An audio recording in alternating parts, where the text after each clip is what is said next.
guys, David Peterson, publicdomainphotography.com. Just a quick one.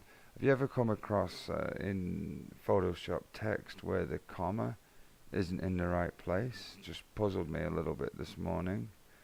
You can see here the comma showing up at the end, at the beginning of the sentence instead of the end. So all you have to do is click on there, click Window, Paragraph. It opens in the top right, Windows Paragraph, just so you can see, and then click this little button, left to right paragraph direction, and you are done. Thanks for watching, guys.